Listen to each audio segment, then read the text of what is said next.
power ng peso na itala ng Philippine Statistics Authority. Anti-bullying policy, hindi sapat. Isinasagawang programa, solusyon na ba? At history was made ng Artemis II Orion crew matapos makabalik sa daigdig.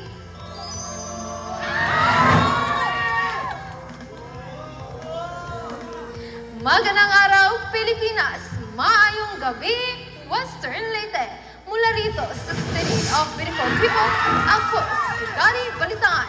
Iko-konekta ang liwanag para sa bayan. Ito, ang Campus Connect. Ilan sa katotohanan ng batang mamamayan, dito may dalang katuturan, boses ng masa. Pati katotohanan sa tingog sa bayaran, bagong araw at bagong lahat, boses ng masa. Campus Connect. Mga ka-campus, handa na ba ang mga bulsa ninyo? Pumatak na sa 4.1% ang inflation rate sa bansa. Nakaantabay sa balitang yan live si Norasana Lazim. Norasana, ano ang reaksyon ng ating madla sa datos na ito? Gary, hindi na sila nagulat at mas mabigat pa ang pasanit nila. Umaalma ang kagaya ni Mike, isang security guard. Lumubo na kasi ang presyo ng mga bilihin. Siguro para sa akin, halos triple yung pagtitipid ng pagkonsumo ng pagkain. Mga, ang tawag nito, biyahe, mga pamasahe, ganyan. Batay sa mapa, kabilang ang mga produktong petrolyo at mga pagkain gaya ng karne, gulay at isda na pangunahing rason ng pinakamataas na inflation rate ngayong taon. Gary, dahil din dito, bumaba sa all-time low na 0.75 ang peso purchasing power. Balik sa'yo, Gary. At yan si Norasana nakatuto. Batay naman sa PHIVOLCS, niyanik ng 5.4 magnitude na lindol ang Bogo City na ikinabahala ng mga residente dahil alas 3 ng hapon kahapon. Umabot ng intensity 5 ang mga lugar gaya ng City of Bogo at Medellin, Cebu. Dahil dito, inanunsyo ni Council Harold Go na pansamantalang isususpende ang pasok sa mga opisina upang maiwasan ang panibagong pinsala. Dagdag pa niya, mag-ingat pa rin at maghanda sa mga posibleng aftershocks.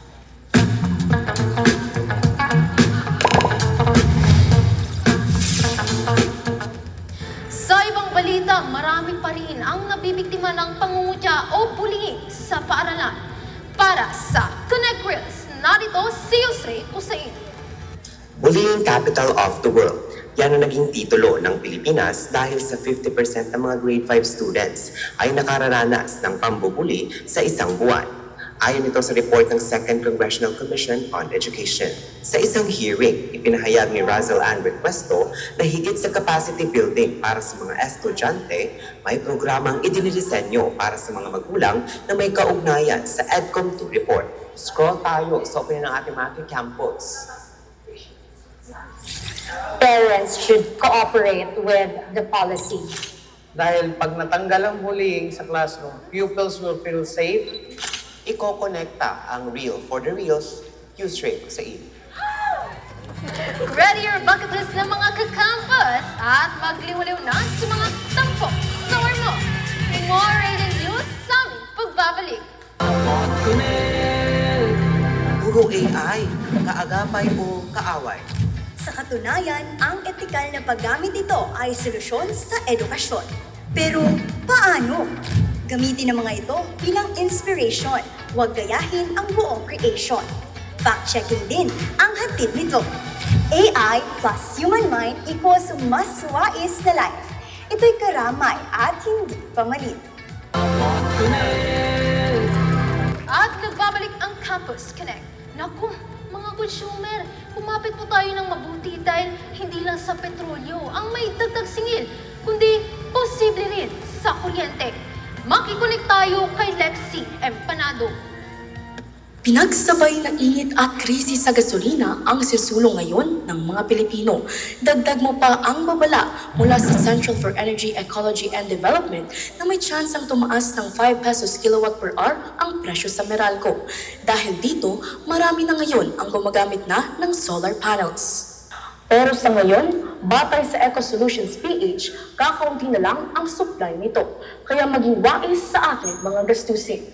Konektibida sa balita, Lexi Empanado.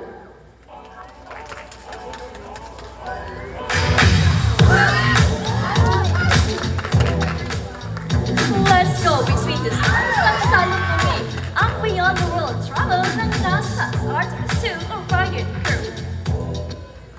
Record-breaking ang mga ito matapos matalo ng 4,102 miles ang dating farthest distance travel from the Earth ng Apollo 13 spacecraft noon pang 1917. Dahil dito, nasilayan na ang never-before-seen photos ng Earth matapos ang kalahating siglo.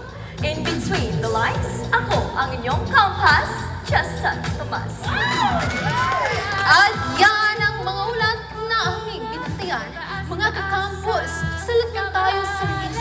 Nariyan naman ang kalikasan na ating saligan. Sa papalapit ng World Earth Day, kasama ninyo kaming mangangalaga sa bawat likas na yaman. Muli ako si Gary Balitan, ang ningning na magkokonektan ng kapatiran. Dito sa Campus Connect. Magandang gabi.